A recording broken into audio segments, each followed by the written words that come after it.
This is just a sample of the audiobook. To get the complete audiobook, access the link posted in the first comment. Past snowy fields and drifted woodlots, the column of 1,200 men poured down from the western Massachusetts hills in a river of snow-flecked coats and faces red with cold.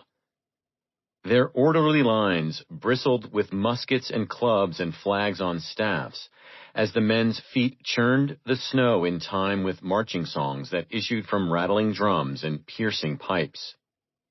The music brought farmers and their families to the roadside. Women and children thrust their heads out of windows, their breath steaming into the cold January afternoon light. Men stepped out of their barns without coats to witness the spectacle of farmers marching to town to protest the taxes and court fees that had been driving them out of their homes. This was the third time in 5 months that families on the road to Springfield had witnessed this same procession. Twice before, in September and then again a month ago, the day after Christmas, the farmers had surrounded the courts to keep judges from hearing suits for debt and foreclosure, and also from issuing warrants to confiscate livestock and land.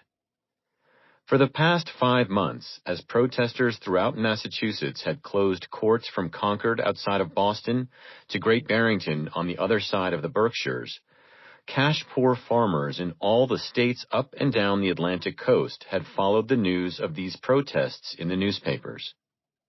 Bankers in New York and merchants in Philadelphia and South Carolina had scoured the reports from Massachusetts to see whether the farmers who had thrown off British rule would still refuse to be governed, or whether their protests would force Governor James Bowdoin to issue reforms. In their taverns and in the barns where they did their winter's work together, Americans speculated whether Bowdoin was going to suppress the people's protests with force and tyrannize them as the British had done in their time. Now, when the families along the road to Springfield heard military music and marching boots, some of them expected to see the Commonwealth's infantry, the cavalry and draft horses sledding howitzers and cannon, the sledges loaded with ammunition and supplies.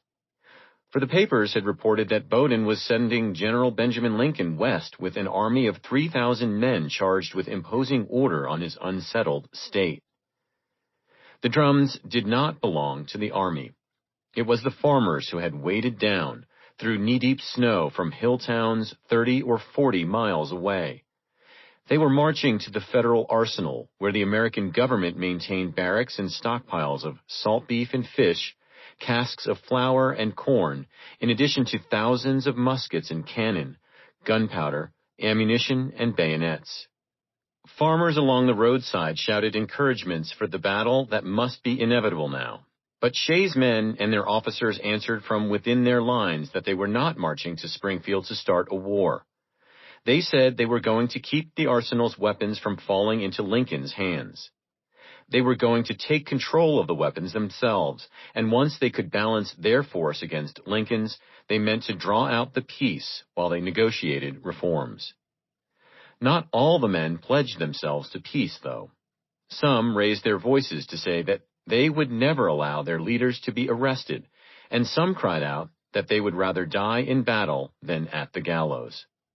Others warned the bystanders that the great men in Boston would take their land and property if they did not rise and protect them.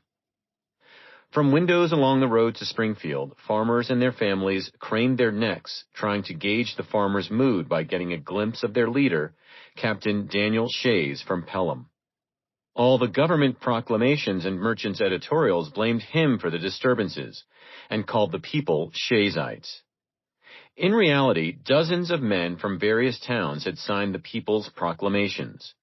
When asked, they consistently refused to say that any one man led them. Frequently, they had called themselves regulators, joining a long tradition of common people banding together to regulate their government and administer justice in their region, even if it meant opposing men in power. So many of the thousands of men had served in the war together that any number of officers could have led the protests. But it was Captain Shays who rode near the head of the column on a white horse that distinguished him from his officers.